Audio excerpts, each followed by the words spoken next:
del trabajo y nos va a realizar una presentación del libro, centrándose sobre todo, además de lo que es la totalidad del trabajo, en la parte de identificación y caracterización de los espacios confinados.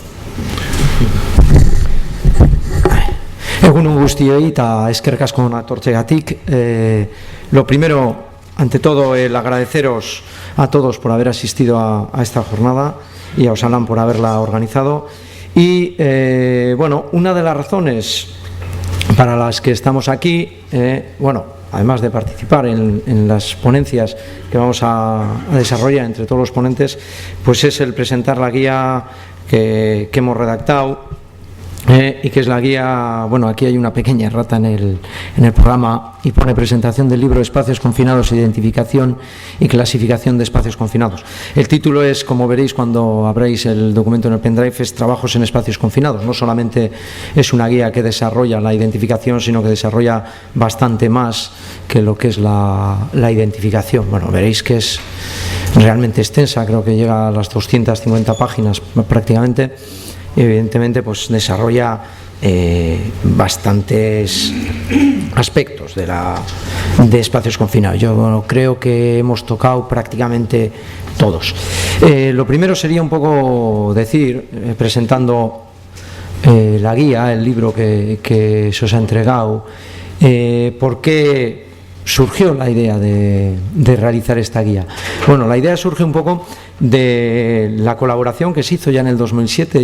En el 2007 tuvimos una colaboración con Osalan y se publicó la guía de seguridad en trabajos en altura, que tuvo un éxito, pues un gran éxito entre técnicos de prevención, que se ha ido utilizando en foros de prevención, no solamente en el Estado, sino fuera del Estado.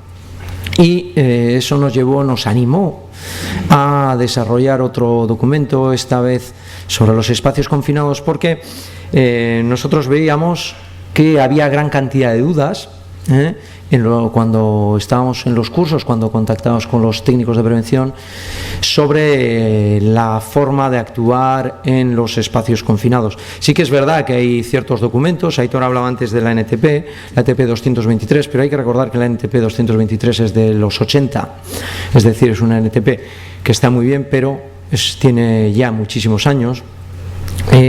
Osalan sacó una magnífica guía en el 2003. ¿Y por qué hacer otra guía si ya existía una? Pues porque la guía de Osalan se circunscribía a una serie de espacios confinados, que eran los colectores y las conducciones de aguas residuales, y era, digamos, no abarcaba todos los espacios confinados, aunque servía de base. Yo creo que seguramente la mayoría de los que estamos aquí la hemos leído no una sino varias veces, pero dejaba algunos huecos para, precisamente por lo que ha dicho Aitor, la gran variación o la gran variabilidad que tienen los espacios confinados y que existen en una gran cantidad de tipos de empresa. Entonces, también el 2006 la guía de actuación inspectora, que nos da luces sobre ello, pero realmente no teníamos gran cantidad de documentación o una documentación aunada donde apareciesen toda esa documentación que luego vamos a ver que está muy dispersa y que está tomada de muchísimos sitios. Entonces, la idea original era eso, aunar información. Realmente no hemos inventado nada, sino lo que hemos hecho es una labor de recopilación, y se ha aunado en un documento la gran cantidad de información que existía de forma dispersa, y que evidentemente suponía un gran trabajo para los técnicos de prevención, pues el bucear, por decirlo de alguna manera, en la información, en la documentación que teníamos, y ir cogiendo pues una pizquita de aquí, otra pizquita, como hace David de Jorge, ¿no? Una pizquita de aquí, otra de aquí, otra de aquí, y sacar un plato. Pues es un poquitín el objetivo que nos movió, y sobre todo esa inquietud que existía entre los técnicos de prevención, que nosotros percibíamos precisamente cuando teníamos contactos con ellos en las formaciones que dábamos de espacios confinados, o que damos. El objetivo, pues simplemente el que hemos dicho, ayudar a los técnicos a organizar adecuadamente la realización de trabajos en espacios confinados, y hemos intentado que también sea aplicable a los propios trabajadores, utilizando un lenguaje lo menos técnico posible o lo más llevadero posible, para que ellos también puedan utilizarla y tener ideas, porque no solamente es el técnico de prevención quien organiza, pero realmente quien realiza el trabajo tiene que tener gran cantidad de información, y creemos que cuanta más gente llega, pues siempre es mejor. ¿Cuál ha sido un poquitín el cómo la hemos hecho, ¿no? Pues la base de esta guía es básicamente la experiencia que tenemos los formadores o que hemos adquirido durante muchos años en nuestra vida laboral anterior y en nuestra vida formativa, dando cursos en el IFPRL. La gran experiencia que tenemos entre todos, pues aunando los puntos de vista, pues favorece el tener un documento mucho más abierto.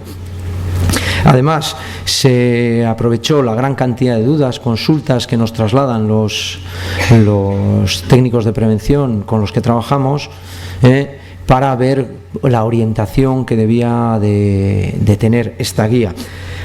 Después de todo eso, evidentemente, y a la vez, ha habido una gran labor de investigación, de lectura, en gran cantidad de documentación. Simplemente un detalle que creo que lo deja muy muy claro es que si vamos a la última parte de la guía y nos centramos en la bibliografía, tenemos 10 páginas de bibliografía. Es decir, hay una gran cantidad de documentos que ha hecho falta leer para redactar esta guía. Entre esos documentos tenemos, evidentemente, reales decretos, tenemos leyes, tenemos guías a los reales decretos, tenemos una gran cantidad de NTPs, tenemos ITCs, tenemos documentos de inspección de trabajo, y tenemos normativas UNE, gran cantidad de ellas que afectan a los espacios confinados, y hemos recurrido también a normativas que no son de aplicación en el Estado español, pero que sí nos dan una guía, que son normativas extranjeras, gran cantidad de normas de estadounidenses, francesas o incluso canadienses, que nos ayudan a no sería obligado en España, pero sí nos da una idea de cómo se deberían de hacer las cosas. Entonces, bueno, pues creemos que es adecuado observar quién nos lleva tiempo en esto, otros países, y copiar lo que es bueno, El corta y pega no es malo, siempre y cuando pues se haga bien y nos aporte. Y un poquitín para terminar la presentación de la guía, vamos a ver, lo veréis luego en el índice, pero cómo está estructurada esta guía, ¿no? La primera parte es la definición de espacios confinados, en la que hablaré a continuación, que es una de las partes que más problemas suele traer, y a muchos nos trae de cabeza en muchas ocasiones, de la que hablaré más tarde. Después se habla de riesgos existentes que pueden aparecer en espacios confinados y de las medidas que se deben de tomar. En la formación estaba claro, lo ha dicho Aitor, hay que dar formación de riesgos y medidas, y es una parte importantísima a la hora de organizar el trabajo en los espacios confinados. Después se habla de procedimientos de trabajo y permisos de trabajo en espacios confinados, materia que nos ampliará luego Óscar Sainz de Bahía Vizcaya. Entonces no le dejo a él un poquitín, él ampliará un poco más, pero bueno, está especificado en la guía, hay un par de capítulos al respecto. Se habla también de la necesidad y del trabajo con el recurso preventivo dentro de los espacios confinados. Se habla de la formación ya ha hablado Aitor, de cómo debería de organizarse la formación de los trabajadores que van a intervenir en la entrada en los espacios confinados. Y luego hay una parte muy extensa, que es la preparación de la zona de trabajo. Una parte muy extensa porque ahí es la parte donde hemos puesto un poquitín la experiencia práctica de cómo se debería entrar en un espacio confinado, cómo se debería organizar la entrada, los previos y lo que es la entrada sí, que muchas veces los previos llevan un tiempo importante de preparación para que la entrada en espacios confinados no llegue a tener el peligro que puede tener si se hace improvisadamente. Entonces ahí pues bueno, se habla desde medición, de ventilación, como ha comentado Aitor, hay un capítulo muy extenso de ventilación, de comunicación, de cómo ha de hacerse la entrada, de consignación. Veréis que hay una gran variedad de temas, no vamos a entrar en cada uno de ellos, nos extenderíamos demasiado. Después hay perdón, hay un capítulo también bastante extenso sobre EPI, sobre equipos de protección individual, equipos que se utilizan dentro de los espacios confinados. Esta parte la desarrollará en parte Mari Carmen de Osalán cuando hable de equipos respiratorios, de EPI respiratorios. Entonces, bueno, pues ahí hablamos de equipos respiratorios, de equipos de ATEX, de equipos anticaídas, que son equipos que quizá son más conocidos, los anticaídas sobre todo por la guía del 2007, pero hablamos hasta de equipos de vadeo, que son equipos que mucha gente pues no tiene grandes conocimientos sobre ellos y en muchos espacios confinados son más que útiles para realizar una entrada adecuada. Después de eso hablamos de emergencia y rescates. Hay un capítulo específico de emergencia y rescate. Vuelvo a decir, pues los bomberos nos darán luego una gran explicación de cómo debe organizarse. Y por último un capítulo de primeros auxilios, y en la guía valoramos si evidentemente una guía como esta, si metemos una guía de primeros auxilios dentro, se extendería demasiado, y lo hemos circunscrito a los primeros auxilios especialmente aplicados a los peligros que nos podemos encontrar en espacios confinados, algo que creemos que no existía antes. Es decir, existe mucha documentación de primeros auxilios, eso hay muchísima documentación, pero no específica para espacios confinados, sino muy generalista. Entonces creemos que este capítulo, por ejemplo, va a ser de mucho interés para la gente, para tener claro cómo organizar esta fase. Y por último, hemos terminado con una serie de anexos que creemos que son interesantes para los técnicos de prevención, que os van a resultar más que interesantes. Uno de ellos sobre características de los gases más habituales, de los gases peligrosos más habituales que podemos encontrar en los espacios confinados. Otro sobre la identificación de botellones y botellas de gases inertes. Otro de filtros y de gases de gases peligrosos a los que hay que aplicar y el tipo de filtro que se necesita para cada uno de los gases peligrosos más comunes. Y por último, bueno, un permiso de trabajo. Ahí simplemente lo que hemos hecho es trasladar lo que nos dice la NTP 562 de permisos de trabajo y poner el permiso tipo que ellos aconsejan. Este es un poquitín la estructura de la guía. Y creemos que bueno que resultará de vuestro interés, y esperamos que os ayude a trabajar y a organizar las entradas en espacios confinados que tenéis en vuestras empresas. Bien, vamos a hablar ahora de lo que es identificación y clasificación de recintos confinados. Hemos dicho que era la primera parte de la guía, y también hemos dicho que es una de las cuestiones que a los técnicos de prevención nos trae un poco más de cabeza, ¿no? Es evidentemente el punto de partida. La primera acción que tenemos que hacer es identificar si tenemos o no tenemos espacios confinados dentro de nuestra empresa, para después aplicar todas las medidas y todas las acciones que se necesitan en caso de que lo sean, porque claro, si es un lugar, ese espacio confinado o no lo es, la forma de actuar sobre él va a ser diferente. Y nos va a obligar a una serie de medidas, como puede ser el recurso preventivo, como puede ser la medición, que si no es espacio confinado quizás no sean necesarias. Entonces creemos que esta parte es importantísima. De ahí nace todo lo demás, todo el procedimiento, los permisos de trabajo, la formación, pero el primer paso que se debe dar es la identificación de un espacio confinado como tal. Muchas veces, volvemos a decir, supone mucha dificultad la definición. Vamos a intentar aclararlo, y esto muchas veces vamos a ver que no es tan fácil, no es algo sencillo identificar un espacio confinado de uno que no lo es, como puede ser un trabajo en altura de uno que no lo es. Eso es muchísimo más sencillo, es un dato claro. Trabajos en altura, hablamos 2 metros, y es fácil la definición. En espacios confinados luego veremos la definición clara, y veremos que no es tan clara. También esta definición de espacios confinados no debería de ser un documento inamovible. No son las tablas de los 10 mandamientos, que no variarán en los próximos 3.000 años. Las condiciones de un lugar pueden variar, y en el momento que esas condiciones varíen, o simplemente que el trabajo que se realice dentro de un espacio confinado varíe, sea diferente y pueda originar un peligro atmosférico que antes no se tenía contemplado, esa definición como espacio confinado debería cambiar, porque las condiciones internas del espacio confinado cambian, y por ende las condiciones en las que van a estar trabajando los los trabajadores. Es decir, no se debería ver como un documento que se escribe una vez y no se vuelve a variar. Los documentos en prevención, entendemos, la inmensa mayoría de ellos deben ser documentos vivos que van variando en función de la variación de las condiciones en las que estamos trabajando. Y si estas varían, pues variará la identificación. Un espacio confinado puede variar simplemente por cambios de estructura, por cambios de instalaciones, por cambios de trabajo, o simplemente porque un día entra un trabajador a realizar el trabajo y de repente tenemos que meter 10 trabajadores, y no es lo mismo que haya respirando dentro de un espacio confinado una persona a que haya 10 personas respirando, y el consumo de oxígeno es diferente en un caso y en otro. Algo tan sencillo como eso puede variar una clasificación. La definición de espacios confinados, muchas veces podemos tener claro lo que es un espacio confinado. Instintivamente creo que en espacios confinados, como podría ser por ejemplo un pozo de purines, lo tenemos todos clarísimo.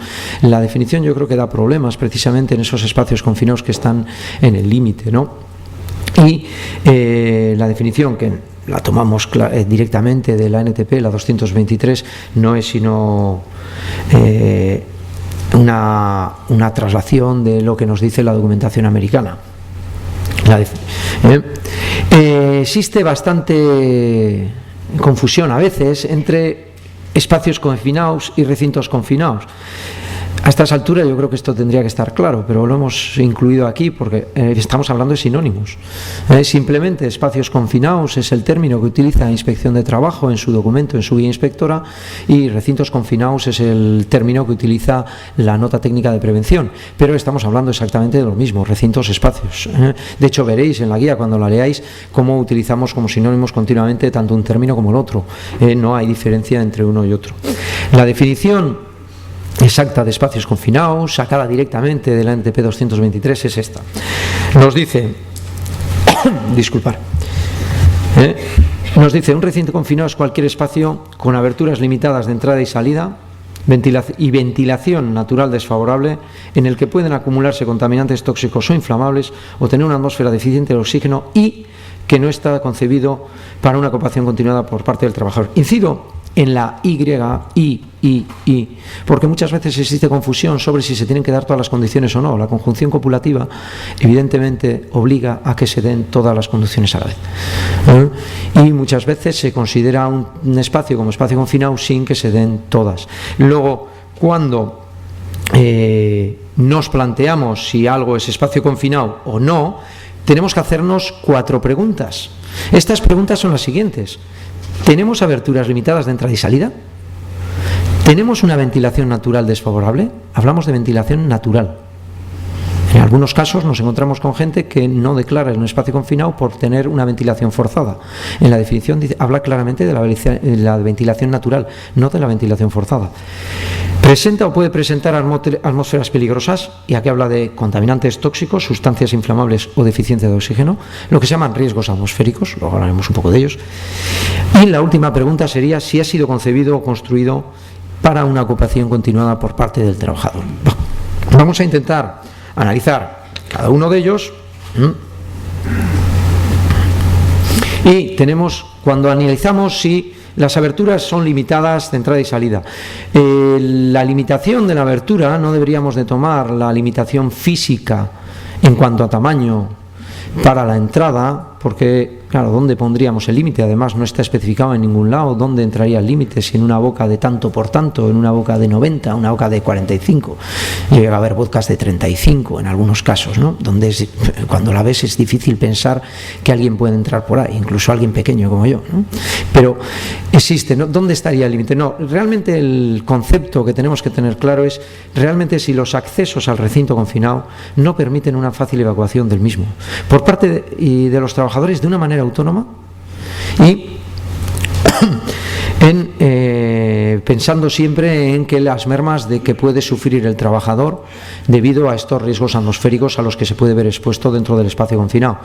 Esta valoración evidentemente es subjetiva, y vamos a encontrarnos con que muchas de las valoraciones son subjetivas a la hora de definir un espacio confinado o no, pero evidentemente no tenemos que pensar solamente en una entrada pequeña. Muchas veces, aunque la entrada sea grande, la evacuación puede ser muy dificultosa. Hay arquetas de de 1,20 m por 1,20 m, pero que debido a la diferencia de altura pues pueden suponer un gran problema para evacuar a la persona interior, y en ese caso se debería de definir como abertura limitada de entrada y salida. Luego tenemos el siguiente, que es la ventilación natural desfavorable, y aquí podríamos decir que es un lugar donde las aberturas presentes, sean cuales sean su tamaño, no son suficientes para adecuar la adecuada ventilación del interior y la consiguiente renovación de la atmósfera con la atmósfera interior. Aquí tenemos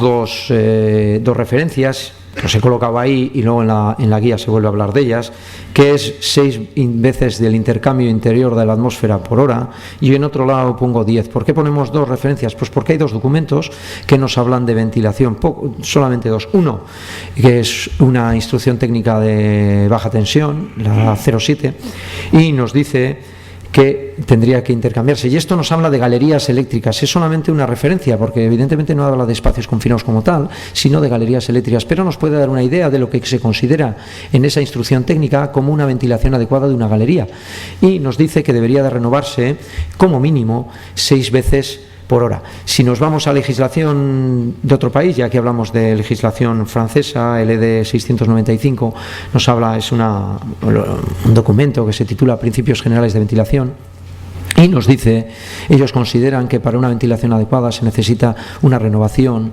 de 10 veces por hora el volumen atmosférico interior del espacio confinado.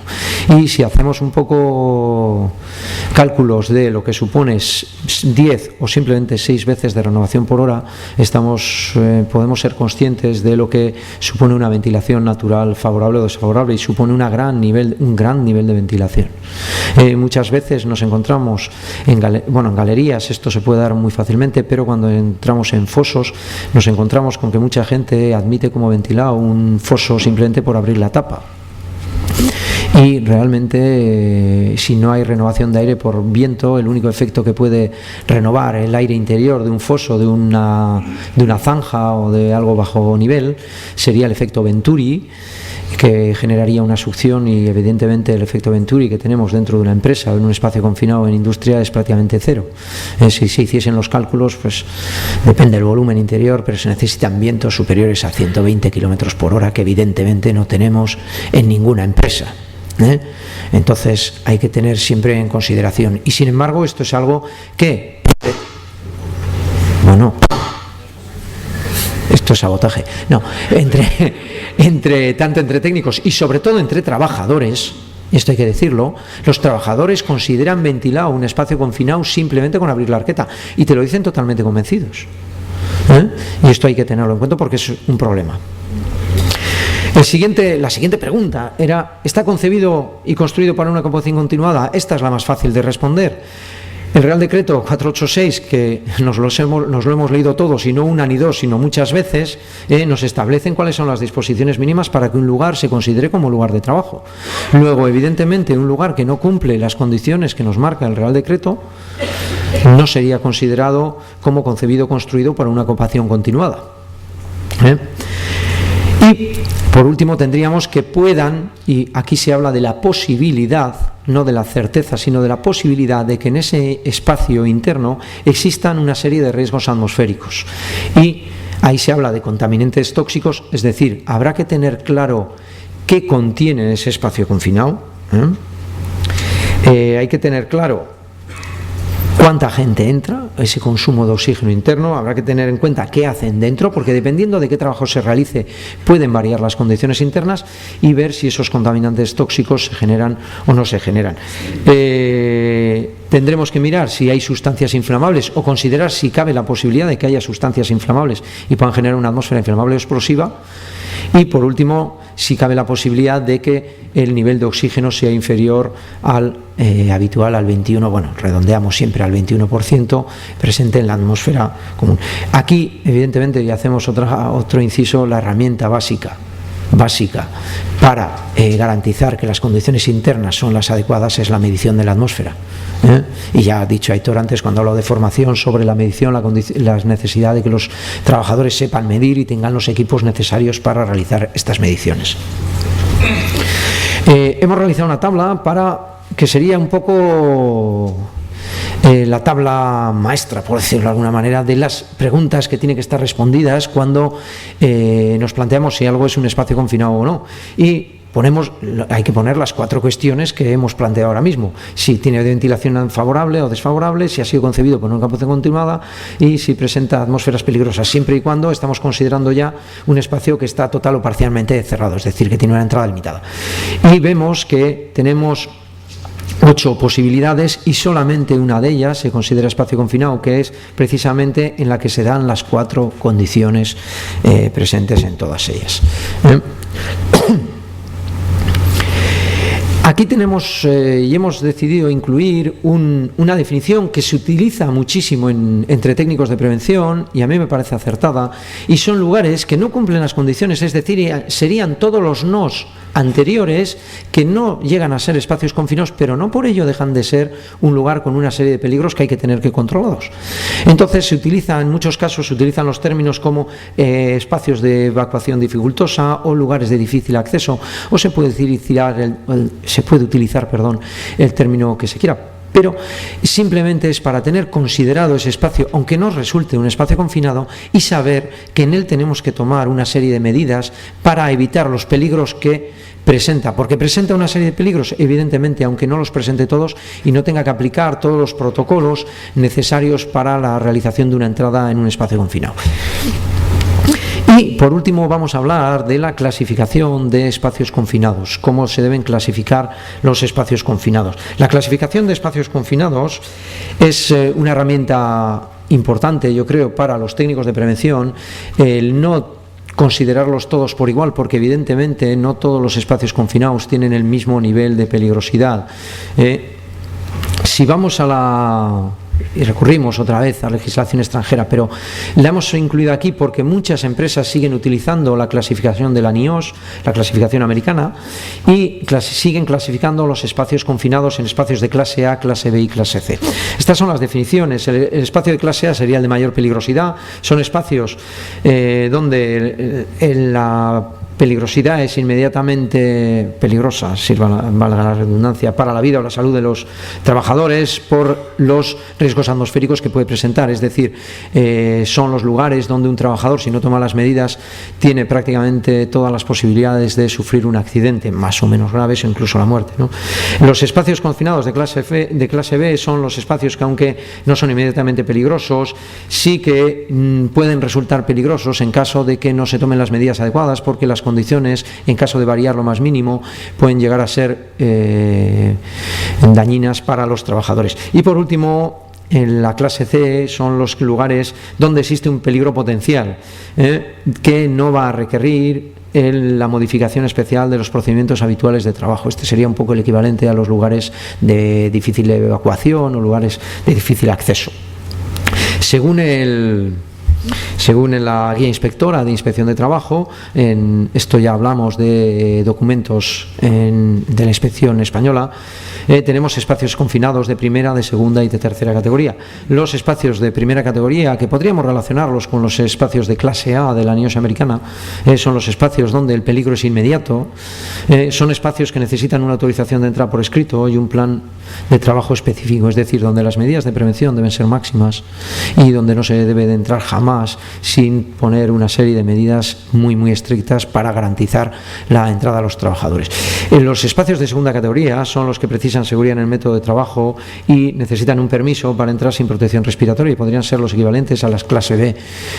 Evidentemente este paralelismo tiene sus márgenes, a los de clase B de la NIOSH, y son espacios donde en una medición previa puede no haber unas condiciones desfavorables, pero sabemos que pueden variar, bien por condiciones internas o bien por el propio trabajo que realizan los trabajadores, pueden variar y convertirse en un lugar peligroso. Y los espacios de tercera categoría son los que necesitan seguridad en el método de trabajo, pero en estos Inspección de Trabajo considera que no se necesita un permiso de entrada. Y estos serían no los equivalentes a la clase C, pero sí, si hacemos un paralelismo con las atmósferas ATEX, podríamos hablar de las atmósferas 2 y 22, donde no se espera que en un funcionamiento normal de la instalación vaya a haber un riesgo, pero tenemos una posibilidad de riesgo en caso de que algo se tuerza, algo falle o tengamos una avería en la entrada o en el trabajo realizado en el espacio confinado. Luego, en cuanto a tipos, ya para terminar, se especifican 2 tipos, y aquí me imagino que los bomberos también hablarán algo de ello, porque a nivel de rescate esto varía muchísimo la forma de actuar, que son los abiertos por la parte superior. Esto también lo identifica Inspección de Trabajo, y de una profundidad tal que dificulta su ventilación natural. Hablaríamos de los fosos, de los pozos, y por otro lado los espacios confinados cerrados con una pequeña abertura de entrada y salida, y aquí hablaríamos lo equivalente a galerías. Y luego tendríamos evidentemente la combinación de los dos, de una entrada en pozo con una galería. Entonces, esto sobre todo a la hora de organizar el trabajo y sobre todo a la hora de organizar el rescate es importante saber si es de un tipo u otro. Y bueno, pues con esto simplemente agradeceros la atención prestada y doy paso al siguiente ponente.